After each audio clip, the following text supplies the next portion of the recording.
Gracia y paz, amados hermanos, hijos de Dios, en esta maravillosa noche, poderosa palabra a la cual nos hemos expuesto en este primer tiempo, palabra que para esta temporada atesoro en mi corazón. Somos entendidos de que en Dios no hay coincidencia ninguna, por eso en las oraciones de al principio, que les invito a todos a participar, amén, ocurren si llegamos temprano. Sí, a las 7 están las oraciones del principio por lo general. En esas oraciones no fue coincidencia, sino Dios ya modelando nuestra mente, nuestro corazón, de lo que íbamos a recibir, surgió varias veces esa palabra de que carta leída somos. Y ahora enlaza perfectamente con lo que el ministro Yeudi hablaba en nuestras vidas, de que cartas no necesitamos, de recomendaciones humanas no. Pues ya hay una vida dentro de nosotros que habla muchísimo más claro que cualquier otra palabra o letra humana que podamos necesitar para alcanzar algún propósito en esta vida. Hablando de propósitos de vida, siempre es bueno tener en pendiente que usamos muchas veces esa palabra de propósito y no pretendemos en ningún momento prostituirla o que la misma llegue a perder el sentido, pero siempre es idóneo recordar que el propósito de alguien o de algo es por el cual existe, por el cual vino a la existencia. Siempre ponemos ejemplos con objetos de que el más idóneo último que está poniendo la pastora Andri es el de las aspas de los abanicos de techo. Vienen todos en una caja, su diseño es colocarse en un rotor, en un eje central, para que Roti pueda darnos aire. Ese es su propósito. Para eso él es idóneo. Por eso fue creado. Si el dueño, como bien ha enseñado la pastora antes, simplemente lo quiere como estante flotante y lo pone encima de algo para poner floreros ahí, para el dueño funciona, pero las aspas no están cumpliendo el propósito. No fue para eso que fueron creadas. Entonces, basado en eso, es importante entender que esas recomendaciones humanas deben de estar enfocadas al cumplimiento de nuestro propósito, que no hay dos ni tres.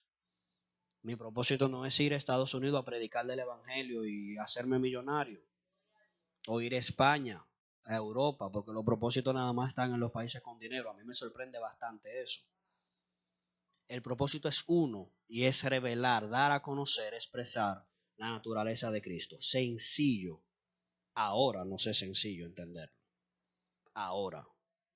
Para muchos, incluyéndome por mucho tiempo, fue muy difícil derribar toda barrera y cada una de las palabras que me habían dicho. Tú tienes un propósito de esto, porque pensábamos que los propósitos eran múltiples. Pero entendiendo el principio de la palabra, no hay múltiples propósitos, hay uno. Y así como hay uno en los objetos, que son cosas que tienen incluso vida útil, ¿cuánto más no habrá un propósito en la creación más perfecta que Dios ha puesto sobre esta tierra, que somos usted y yo? Nada más es creado a imagen y semejanza de Él. Entonces, entrando en una lógica incluso humana, Dios no va a determinar, poner su apariencia, más que su apariencia, su esencia misma, todo su parecer en un ser para dejarlo sin ningún propósito. O que tenga múltiples. Hagan lo que ustedes quieran. Eso no es así, mis hermanos. Si usted lo piensa desde esta perspectiva, no es así. Entonces, lo ideal es, una vez que entendimos que nuestro espíritu siempre lo supo, ahora que nuestra mente se enteró y que ese conocimiento encuentra un lugar en nuestros corazones, tener siempre pendiente el propósito al cual fuimos llamados. No es ir a las naciones, puede ser parte del propósito de expresar a Cristo en otro lugar, pero el propósito no se termina cuando usted ya está en una gran tarima en el Madison Square Garden diciendo que Cristo vive. Ahí el propósito no termina. Aún hay más expresión de ese Cristo que nos habita. Entonces, a falta de ese hábitat de una nueva vida, se buscan sustitutos de lo que es el verdadero propósito eterno. Ahí vamos viendo porque para muchos, incluyéndome, vuelvo y les repito, en el pasado éramos entendidos de que había muchos propósitos y que Dios podía soltar propósitos en toda campaña profética.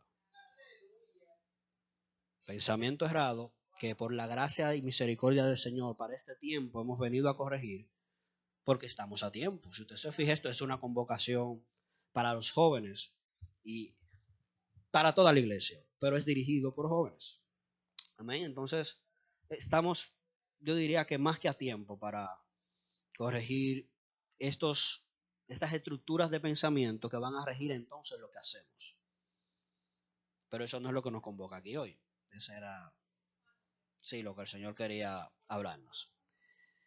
Bien, familia en la fe. Queremos dar continuación a lo que estuvimos hablando el mes pasado. Seguro ustedes ya lograron ver la gran mayoría aquella convocación que por nuestros canales de contacto no pudimos compartir. Y hablábamos acerca de la fe sana, que es la que sirve. Es aquella que es efectiva, es eficaz, puede ser utilizada, puede cumplir el propósito. Esa fe sana. Y la semana pasada hablábamos, la pastora Andri magistralmente daba introducción a este tema y fue un sentir en el espíritu, digamos que unánime, de que era un punto donde debemos de indagar. En esa fe sana, la pastora hablaba referente a algunas cosas que expresan cuando esa fe no está sana y algunas que sí debemos expresar cuando estamos creciendo en una fe saludable. Por lo general, mis amados hermanos, para ir iniciando en lo que queremos aportar en esta noche por esa misma línea, por lo general no podemos ninguno de los que aquí convocados estamos, bueno, creo que sí, algunos sí, no voy a ponernos todos en la misma tómbola, pero la gran mayoría de los que en este salón estamos, no podemos jactarnos de que fuimos doctrinados en una fe sana.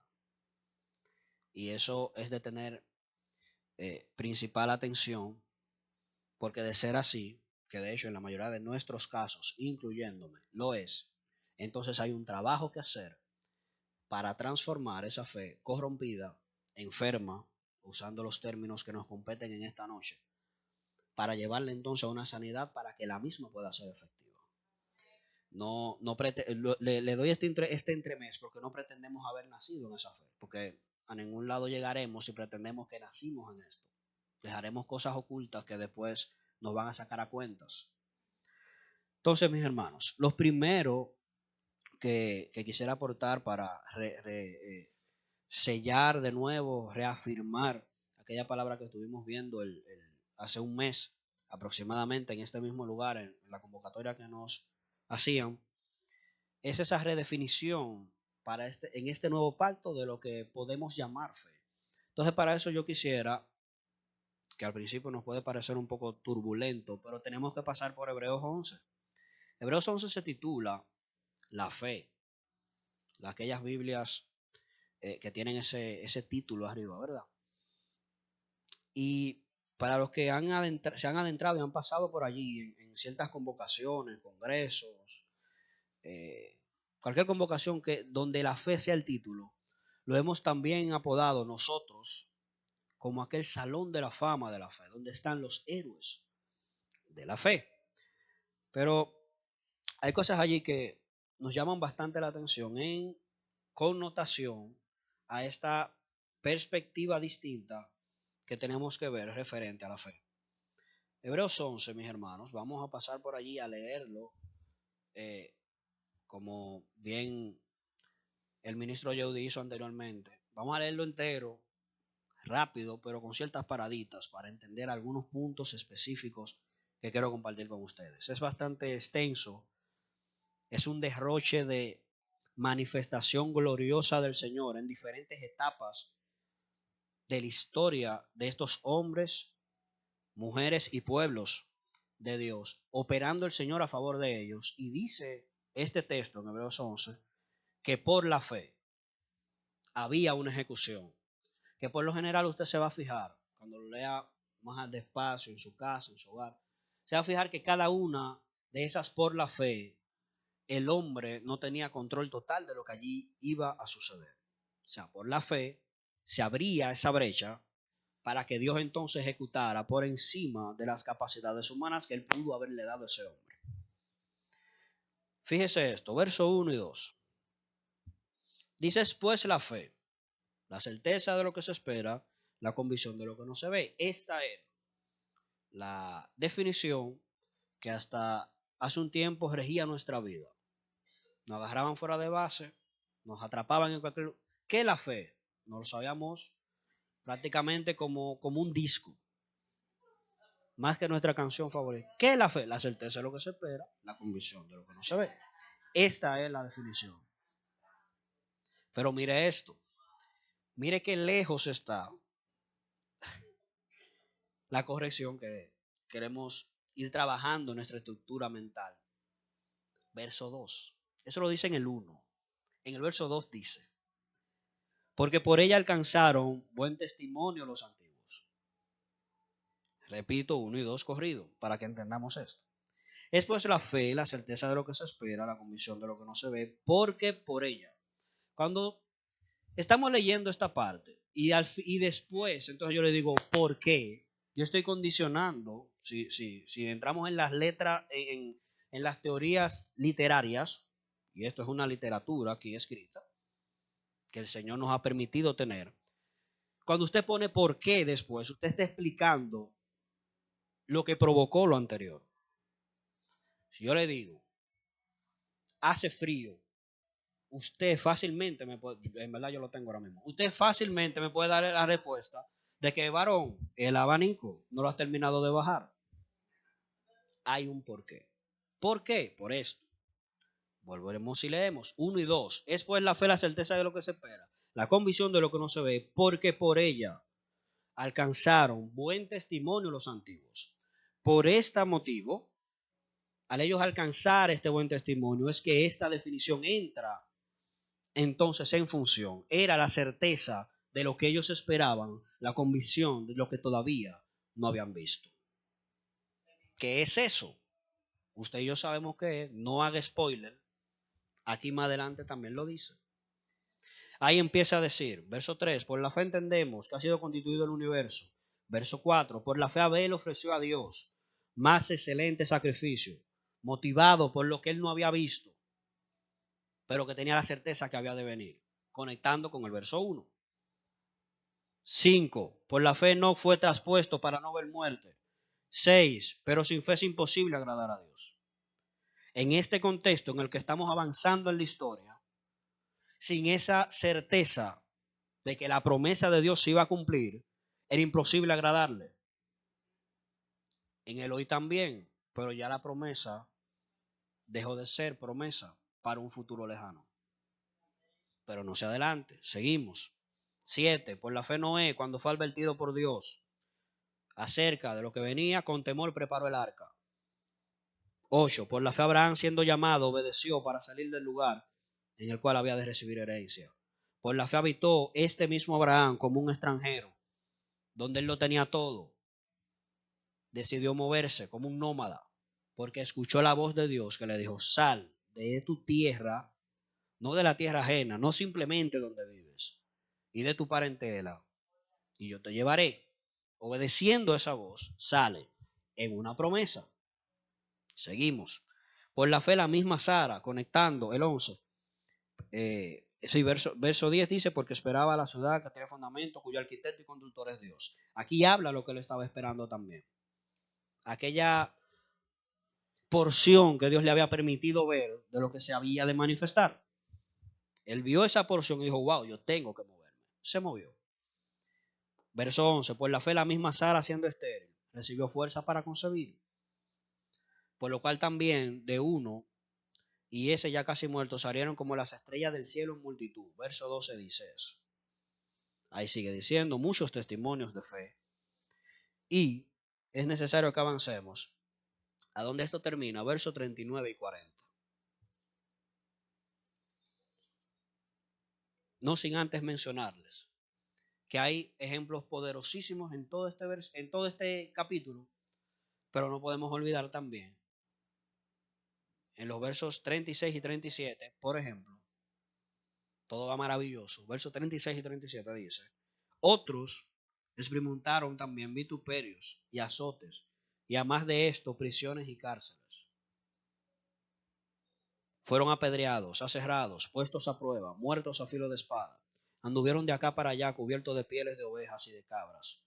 Pobres, angustiados, maltratados, de los cuales el mundo no era digno, errando por los desiertos, por los montes, por las cuevas y por las cavernas de la tierra. Verso 39. Y todos estos, aunque alcanzaron buen testimonio, mediante la fe, no recibieron lo prometido. No solamente aquella gloria poderosa de aquel que lo tenía todo y dejar su tierra y su parentela y que Dios lo respaldara en aquel lugar también, es por fe. Fue por fe, fue por la certeza de lo que esperaban y la convicción de lo que no habían visto. También estos azotados, vituperados, que pasaron cárceles, prisiones, muertes, también fue por la misma sustancia de esperar en aquella promesa poderosa que Dios le había hecho.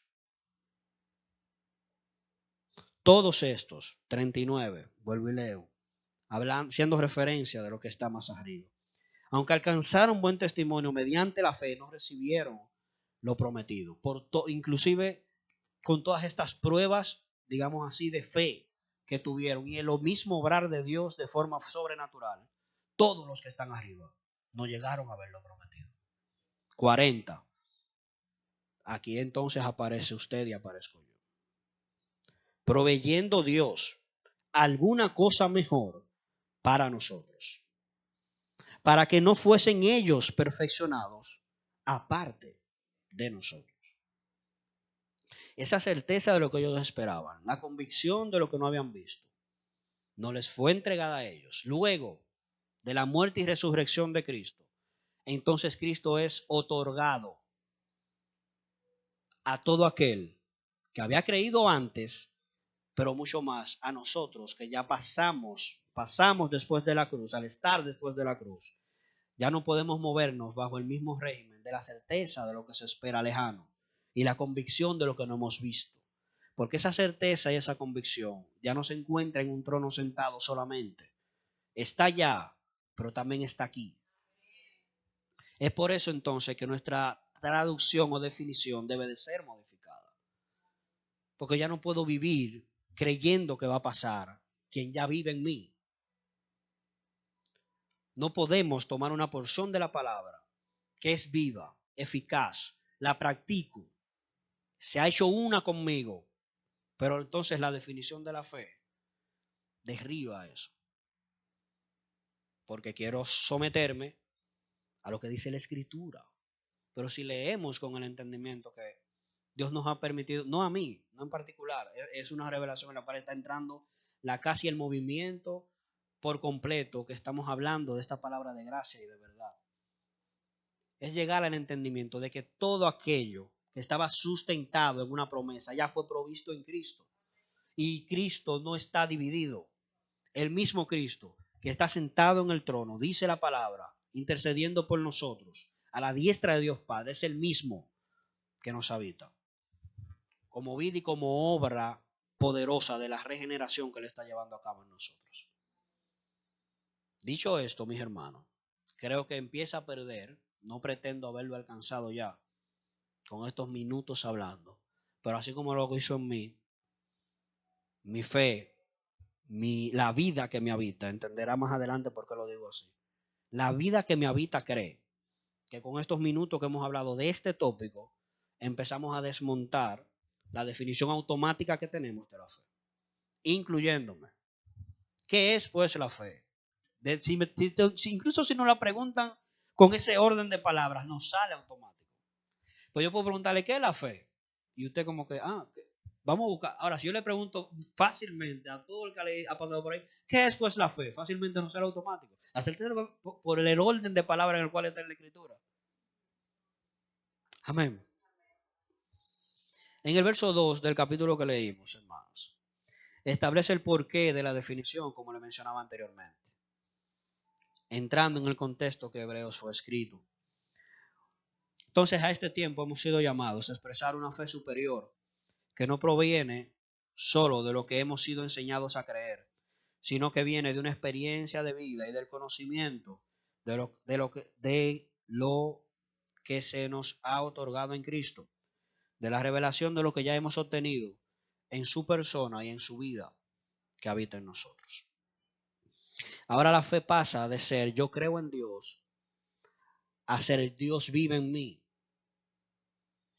De este lado de la cruz, esa es la fe y el estándar que Dios anhela ver de sus hijos. Porque ya no puede ser basado en promesas. En esa promesa no puede ser sustentada no solamente la palabra ni nuestra definición, sino nuestro creer de vida debe de ser transicionado. Porque ya no podemos depender de que solamente Cristo viene o de que Él va a lograr su obra en mí, sin Él creer de que ya Él ha iniciado esa obra y que es continua en cada uno de nosotros. Esa transición debe de ser encontrar cabida en nosotros. En el verso 39 y 40 de este mismo capítulo, pudimos ver que aunque todos ellos alcanzaron buen testimonio y reputación, ninguno de ellos de la fe pudieron recibir lo que se le había prometido. La promesa a esta generación se le ha sido manifiesta y es disponible en la vida misma y en la naturaleza del Cristo que nos habita. Para practicar de fe, en este tiempo ya no se trata solamente de creer y de hacer, dame un momentico, y de hacer cosas locas porque somos gente de fe y vamos a meternos en fe. No debemos de meternos en fe. Vivir en fe y el vivir de fe, tener una vida de fe, es tener una vida que expresa a Cristo primordialmente, por encima de las emociones que puedan guiarnos. Es una vida que nos guía por encima del fervor que podemos llegar a sentir en algún tipo de reunión. Con esto no le estoy hablando de que, yo siento esto de Dios, pero como estoy modificando mi concepto de fe, entonces no me atrevo, no. Porque no podemos tampoco dividir los moveres de fe o juntar, perdón, los moveres de fe con la guianza del Espíritu. Si el Espíritu usted y a mí nos está guiando a algo, nos impulsa, nos empuja, entonces no se frene, porque eso es otra cosa. No tomemos esta enseñanza de lo que verdaderamente Dios quiere que expresemos en fe como un argumento para no obedecer al Espíritu, porque escuche esto, parte primordial del vivir de fe es vivir en obediencia al Espíritu de Dios y a la vida de Cristo que nos habita. La fe sana, mis hermanos, es esa fe operativa para Dios y para nosotros, porque también quiero aportarles eso en esta noche. Vamos a ver la fe, que por lo general, bueno, en mi caso ha pasado, es muy probable que en el suyo también. Por lo general siempre hemos visto la fe desde la perspectiva humana. La fe para recibir, para obtener, para hacer, para que el mar se abra, para yo pasar al otro lado, para que sellen el documento. Esa fe. Pero ¿qué sucede? Siendo nosotros galardonados, premiados, inmerecidamente, con una vida superior que nos habita, tenemos que ser también entendidos de cómo Dios ve la fe. Porque hay una parte de nosotros fundamental que está siendo, si estamos en eso, ¿verdad? Está siendo fortalecida con prácticas espirituales dentro de nosotros, que también ve la fe desde una perspectiva diferente, no solamente desde las cosas cosméticas exteriores que a nosotros nos rodean. Entonces, ¿cómo vemos la fe? Hasta ahora, nosotros, los hijos de Dios en la tierra, en este tiempo, la vemos como esa llave que nos dé el acceso a aquella promesa que esperamos. Ahora, ¿cómo la ve Dios?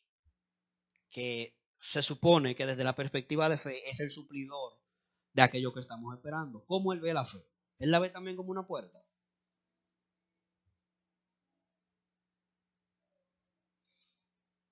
o la ve como una expresión de vida. Usted que conoce a Dios. No, porque usted lo conoce.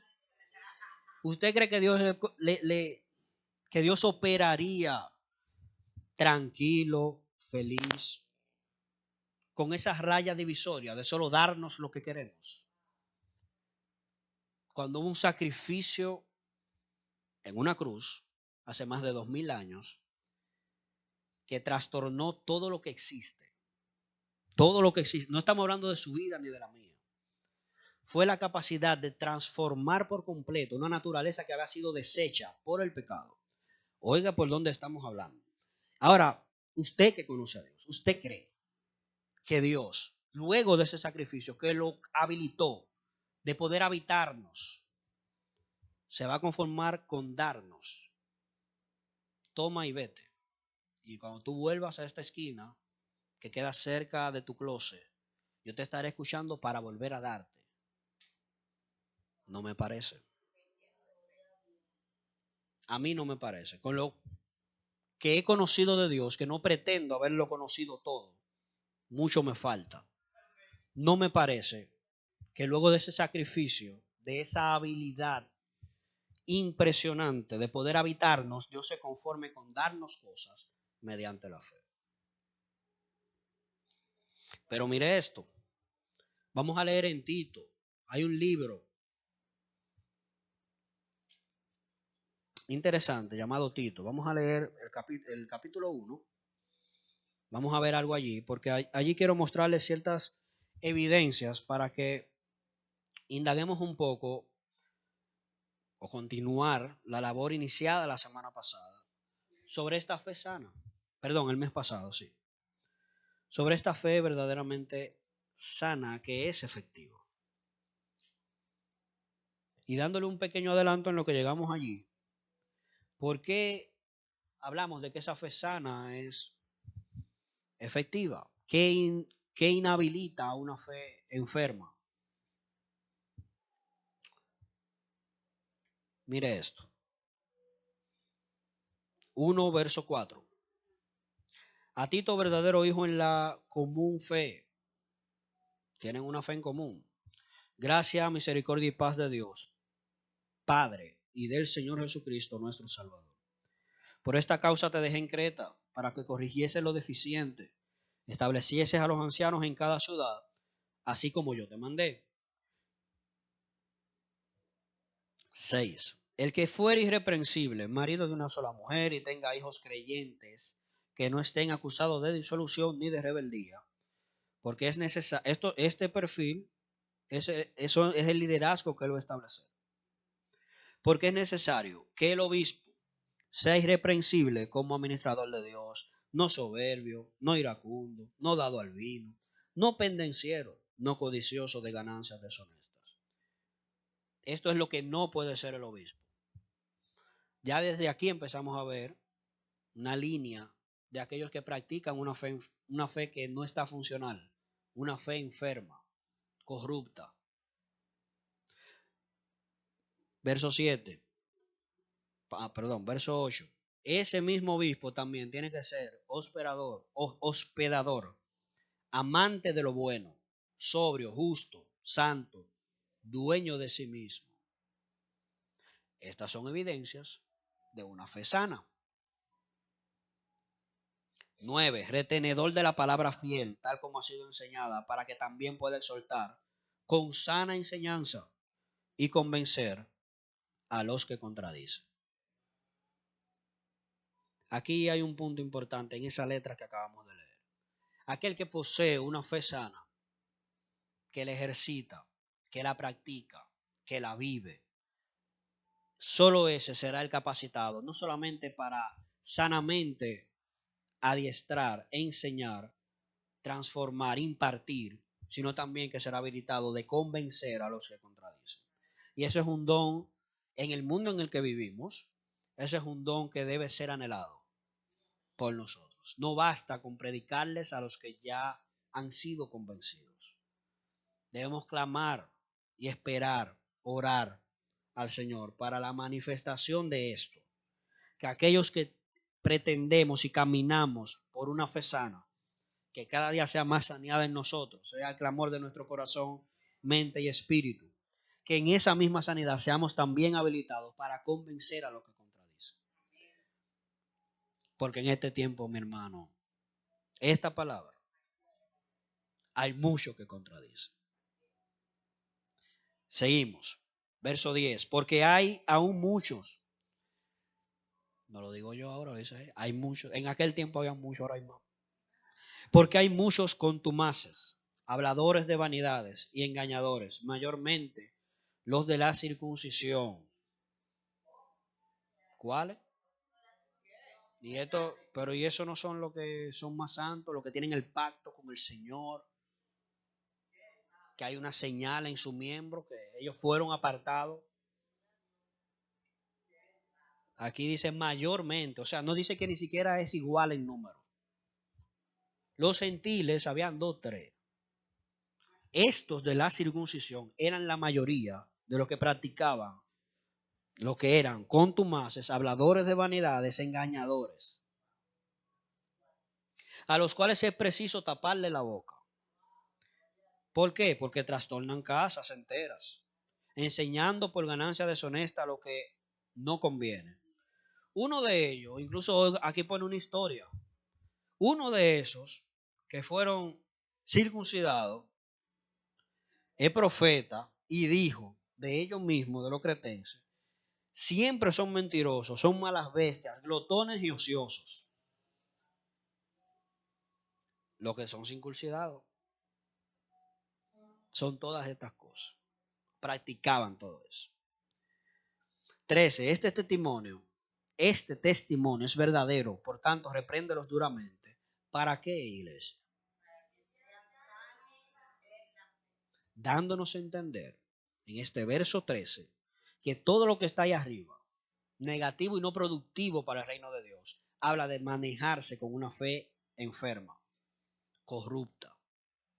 Aquellos, yo les saqué, yo me permití ayudarlos a hacer esta tarea por ustedes, y esas personas son contumaces, habladores de vanidades y engañadores. O sea, no le basta con hablar falacias, sino también que busca que tú la creas para que caigas en eso. Sí, las ganancias deshonestas a través de eso. Trastornadores, que para el pueblo joven de Dios, esta palabra nos da trap. Pero estos no trastornaban para el bien. De hecho, la canción Trastornadores que conocemos habla de una minoría trastornando la mayoría del mundo que va perdida. Estos eran lo contrario. Estos iban a esas casas que querían buscar del Señor verdaderamente y con sus palabras desorganizaban todo. Todo lo que allí creían ellos lo desbarataban y la gente salía de ahí diciendo, pero ¿sabes algo? Ahora yo no creo todo lo que me habían enseñado, pero lo que me han enseñado nuevo fue un circuncidado que me lo enseñó. Entonces eso es como un sello. Porque no es lo mismo que le enseña el pastor Richard con un polochecito azul. Así el pastor Richard viene con la chacabana, con el manto encima, el gorro, el chofar. Porque esas cosas externas son el sello de que ese tiene la verdad. Vamos a dejarlo en externa porque no quiero yo, o sea, tenemos que entender, vamos a ser cautos en pensar de que estos eran circuncidados de boca, porque para usted darse cuenta que alguien ha sido circuncidado, hay que ver sus intimidades. Entonces no creo que ellos andaran, si eran engañadores como eran y perversos, ahora tampoco se puede dudar porque una naturaleza como esta, yo no, pues tú quieres ver, ven a ver. Al 8º día, ven para que vea. Porque mire el tipo de persona que estamos hablando. Trastornadores, avariciosos, mentirosos. Me llama mucho la atención esta parte que malas bestias lo define ahí y lo define así en tres versiones diferentes que busqué. Dice las mismas palabras. Ellos son malas bestias. Esos circuncidados, ministros, no estamos hablando de porque le sirven al Señor, tienen un pacto con Él. de la mata. Son malas bestias, glotones, ociosos.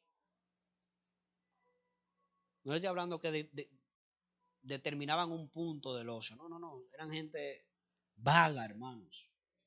No, no, no. Esta mal llamada fe, esto que acabamos de ver, porque ellos le llaman fe también. Enferma, pero le llaman fe. Pero fíjese esto. Aquí escribo.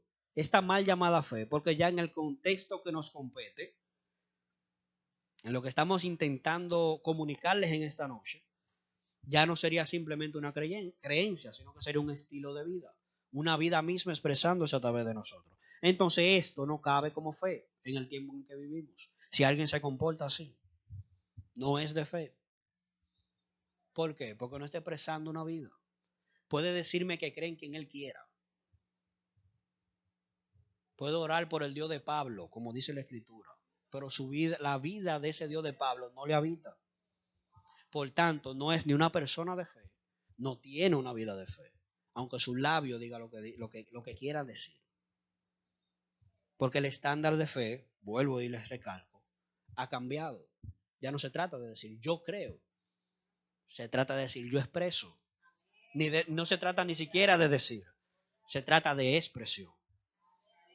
Permíteme verte en lo público, en lo privado también. Entonces yo te diré si tienes fe. Si hay fe en ti, si hay esa virtud que es portar esa vida de Cristo. Esta mal llamada fe para nada sirve, mis hermanos. No sé, yo no sé si usted está de acuerdo conmigo. Yo lo tenía que hacer el 13. Sí. Pero vamos a darle, si usted ve algo interesante ahí. Ah, ok. Sí, sí. En el 13 nos quedamos. Hay como una demanda aquí en la primera fila. En el 13 nos quedamos que dice que este testimonio es verdadero. Por tanto, repréndelos duramente para que ellos sean sanos en la fe. Tenían una fe paupérrima, deteriorada. No atendiendo a fábulas judaicas, ¿cómo? Ni a mandamientos de hombres que se apartan de la verdad. Los cuentos de que este es el pueblo santo de Dios, porque mira las señales. No atiendas a eso, porque en eso ellos son, esto es el contexto en el que estamos hablando, en eso ellos son muy buenos. En el Dios de Abraham, de Isaac y de Jacob, de leerte, de abrir el rollo. En eso ellos son excelentes, pero no hay una expresión que vaya acompañado de esa palabra de la cual ellos comparten. No atiendas esa fábula, no le prestes atención, porque si le prestas atención, lo va a dejar igualito. No atendiendo a fábulas judaicas, ni a mandamientos de hombres que se apartan de la verdad. Todas las cosas son puras para los puros, mas para los corrompidos e incrédulos, nada le es puro. Pues hasta su mente y su conciencia están corrompidas, enfermas. Profesan conocer a Dios, pero con los hechos, aquí lo dice la Escritura, yo se lo mencioné reiteradas ocasiones hace par de minutos, aquí vuelve y lo dice. Ellos profesan a Dios, pero los hechos lo niegan, siendo abominables, rebeldes, reprobados en cuanto a toda buena obra. O sea, aquí todavía en el último verso nos sigue dando características, conductas de aquella persona que no practica una fe sana. Pretenden conocer a Dios, pero sus hechos lo niegan. Lo que ellos hacen, cómo se comportan, cómo responden ante la corrección, siendo abominables y rebeldes. Alguien abominable, mis hermanos. Muy pocas veces entramos como en esos detalles, porque ya la palabra por sí es como pesada. Pero el ser abominable debe de ser frustrante para una persona, porque es prácticamente que aquel que te considera abominable no haya virtud en ti para estar ni siquiera en el mismo ambiente que tú estás. Abominable vamos a igualarlo a alguien como indeseable, solo con estar aquí contigo, ya yo no quiero estar aquí porque él está aquí. Y de ese tipo de características tenían esta gente, ministrando supuestamente al Señor que usted y yo le servimos. Al Señor que arriba dice, aquí hablándole al pastor que habían dejado delegado en esa zona, cómo tenían que ser los obispos. Todo lo contrario a lo que esta gente que ya estaba ministrando practicaba. Y ellos decían y se vanagloriaban de que eran de fe, de que portaban una fe que no expresaban. Esta mal llamada fe, mis hermanos, para nada nos sirve, como les comentaba anteriormente. La fe sana es esa fe que opera para nosotros poder expresar la medida que se nos ha sido revelada de Cristo. Aquello que de Cristo se nos ha revelado, la fe opera para eso. Para que a través de nuestra vida eso se pueda ver. Esa porción de la totalidad podamos nosotros comunicarla a la gente. Que yo no soy muy cariñoso, yo no abrazo mucho, pero estoy entrando en una revelación del amor de Cristo.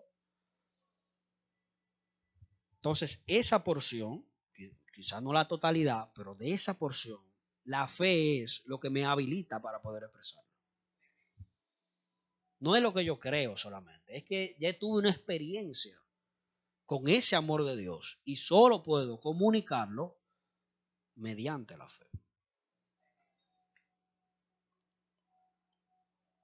Se hace cada vez más indispensable, mis hermanos, el experimentar una fe sana, más en el tiempo en que vivimos.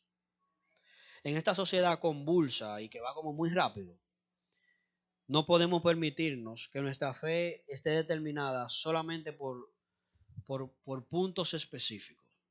El ejemplo que quiero darles en esta noche es el tiempo de iglesia. Nuestra fe no puede ser determinada por el tiempo que pasamos en este centro de reunión. Y vamos a hacer entonces un ejemplo de eso más adelante.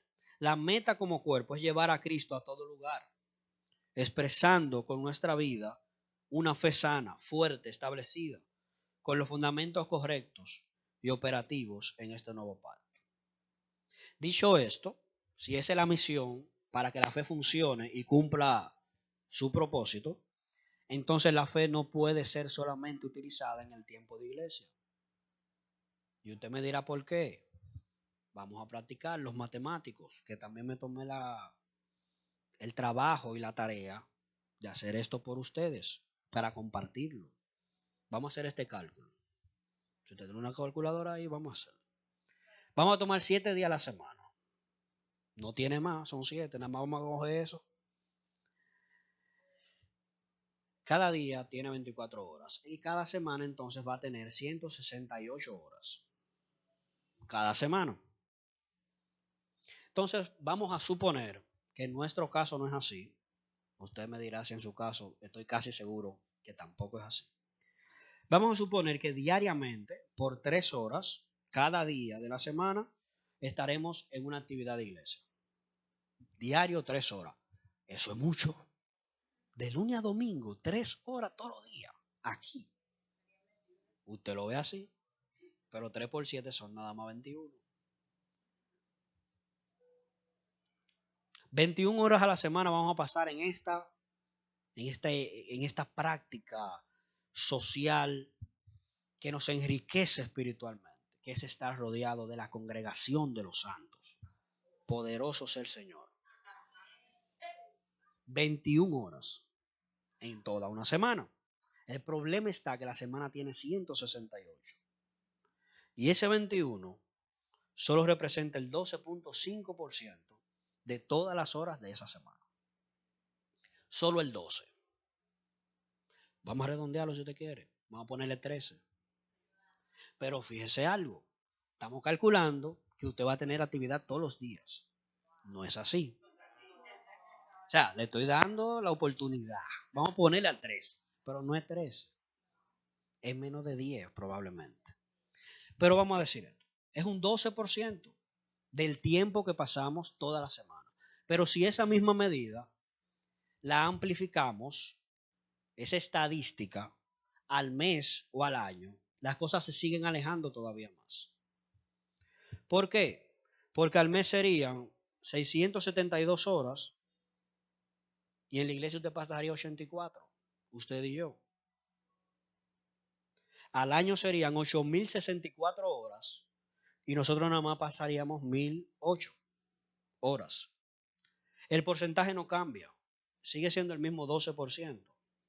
Ahora, la pregunta, la reflexión es, luego del ejercicio matemático, ¿cómo osamos llamar a que portamos y expresamos una vida de fe cuando dedicamos el 12% de nuestro tiempo en la vida de iglesia? Eso no es el problema es que nuestra vida de fe depende de eso. Si nuestra vida de fe solo depende del tiempo que estamos en este auditorio, tenemos un problema, no tenemos una vida de fe. Permítame leerle como se lo puse aquí mismo. Estaremos poniendo, no lo veo ahora mismo aquí, pero recuerdo que ya no sería una vida de fe, sería una porción de fe, lo cual estaríamos alimentando para sobrevivir. La fe entonces no puede cumplir su propósito, porque basado y fundamentado en lo que estamos hablando desde el principio, ya la fe no es solo creer, es expresar una vida, no una conducta, no un momento. Entonces, si la fe es expresar una vida y pretendemos vivir una vida de fe, tenemos que salir del 12%. La fe no es un hermoso momento. La fe opera cuando dormimos, pero también opera cuando estamos aquí, pero opera cuando se está cocinando. Opera cuando los que trabajan con personas que son servicio al cliente y viene el cliente difícil y le tocó a usted, también la fe opera. Allí también la fe opera. De hecho, es donde debe de ser levantada como trofeo preciado para que pueda ser vista.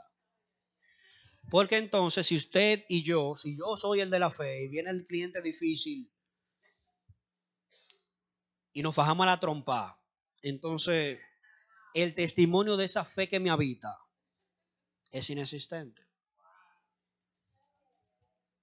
Aunque el porcentaje equivalente es el mismo, el 12.5, cada vez se verá más marcada la diferencia mientras usted aumenta el tiempo. Esto lo tomamos a una semana, a un mes, a un año.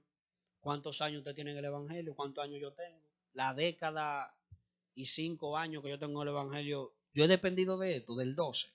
Hay problema.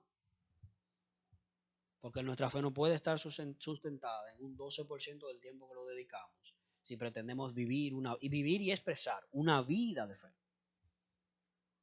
¿Por qué estos datos son importantes? Esto expresa, mis hermanos, la imperante necesidad de expresar una vida de fe completa, no una porción. Nuestra generación no puede depender de una reunión que nos recargue. Debe depender de la vida del santo y de la fe genuina del Cristo que nos habita. Pero Cristo nos habita también cuando salimos por esa puerta. Y ese es el entendimiento en el cual debemos de llegar. Cristo no entra en nosotros cuando pasamos el umbral. Cuando usted y yo levantamos la mano y dijimos, sí, yo acepto al Señor como mi suficiente Salvador. En ese momento empezó una transformación en nosotros. Y un espacio que en ese entonces era pequeño pasó a ser habitado por una vida superior a la que portábamos. Y cada día más usted y yo exponiéndonos a esta palabra de gracia, ampliamos ese espacio que al principio dentro de nosotros era pequeño. La visión es que ese espacio pase a ser la totalidad de nosotros. Ese es el cumplimiento pleno del propósito eterno. Que ese pequeño espacio donde Cristo hizo su morada al principio, rodeado de pecado, dentro de nosotros todavía el pecado abandonado, entra Cristo, pero ahí queda todavía esa carne llena de maledicencia, odio a todo el mundo, no quiero saber de nadie. Yo acepté a Cristo hoy, pero ese pleito en la escuela yo lo voy a echar como quiera. El jefe mío yo no lo soporto mucho. Mami está como medianencia, ya yo estoy grande. Con todas esas cosas, Cristo se hizo un pequeño espacio y ha empezado a extenderse. ¿Cuántos se ha extendido? Solo usted tiene la respuesta de cuánto se ha extendido en usted. Solo yo tengo la respuesta de cuánto se ha extendido en mí. Ahora, lo que yo sí puedo asegurarle, decirle y comunicarle, que la visión es que no quede nada de usted ni de mí. Es que en totalidad todo se ve a Él. Amén. No podemos pretender o declarar que vivimos esa vida de fe. No es una vida de fe, hermanos. Si dependemos de este 12, tenemos esporádicas expresiones de fe, por porciones, y la administramos. Ese 12 yo me recargué, pues bueno, puedo entregar 3 tratados, puedo hablarle de Cristo hoy a X o Y persona, pero esa vida se me va a gastar, se me gasta, por lo menos así lo vemos, por falta de que la totalidad de Cristo en nosotros se encuentre todo, la totalidad que le corresponde. Entonces, mis hermanos, para este tiempo es necesario un cambio de dependencia. No depender del 12. Ya no dependemos de la ley ni de ese 12. Ahora es necesario depender del Espíritu. Porque el Espíritu, mis amados hermanos, no está sujeto a estas paredes. El Espíritu es aquel don perfecto que en Cristo Jesús nos habita y puede entonces ir con nosotros a todo lugar. Orábamos desde el principio, llevar a Cristo a donde sea la voluntad de Dios que llevemos. Cristo está siendo llevado, está siendo exhibido, pero también tenemos el privilegio de ser ese cuerpo que lo porte. Gálatas 3, verso 1.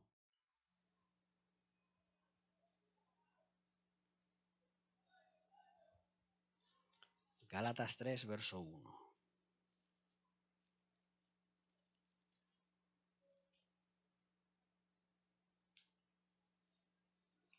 Ahí empieza ciertas reclamaciones a los Gálatas. Dice, oh Gálatas insensatos, ¿quién os fascinó para no obedecer a la verdad? A vosotros, ante cuyos ojos Cristo fue ya presentado, ya ustedes lo conocieron claramente, entre vosotros como crucificado. Esto solo quiero saber de vosotros. ¿Recibiste el Espíritu por las obras de la ley o por el oír con fe? Tan necios sois. Habiendo comenzado por el Espíritu, ahora vas a acabar en la carne. Tantas cosas habéis padecido en vano, si es que realmente fue en vano. Aquel pues que os suministra el Espíritu y hace maravillas entre vosotros, ¿lo hace por las obras de la ley o por el oír con fe? Así Abraham creyó a Dios y le fue contado por justicia. 7. Sabed por tanto que los que son de fe, estos son hijos de Abraham. Y la Escritura, preveyendo que Dios había de justificar por la fe a los gentiles, dijo de antemano la buena nueva a Abraham, diciendo, en ti serán benditas todas las naciones, no Israel, todas las naciones. De modo que los de la fe son bendecidos con el creyente Abraham. Porque todos los que dependen de las obras de la ley están bajo maldición. Pues escrito está, maldito todo aquel que no permaneciere en todas las cosas escritas en el libro de la ley para hacerlas. Y que por la ley ninguno se justifica para con Dios. Es evidente. ¿Por qué? El justo por la fe vivirá. Y la ley no es de fe. ¿Cómo? La ley no es de fe. De la vida que expresamos, la ley no. Sino que dice, el que hiciere estas cosas vivirá por ellas. Cristo nos redimió de la maldición de la ley, hecho por nosotros maldición, porque está escrito, maldito todo el que es colgado en un madero. 14. Para que en Cristo Jesús la bendición de Abraham alcanzase a los gentiles, a fin de que por la fe recibiésemos la promesa del Espíritu. Este cambio de dependencia a vivir por el Espíritu también proviene, como vimos en este verso 14, por la fe, por esta aplicación de la fe de la cual estamos hablando en este día, que se trata de expresar a Cristo en todo tiempo. No se puede creer ni depender de estas cosas que simbolizan muerte para nosotros, mis hermanos. La expresión máxima de algo que ha sido enfermo, de algo que ha sido corrupto, es la muerte. Cuando algo se enferma, si no se trata, termina expresándose la muerte. Eso pasa en todo ser vivo. Lo mismo pasa con aquella característica que le hemos dado en esta ocasión para el entendimiento de los santos a la fe.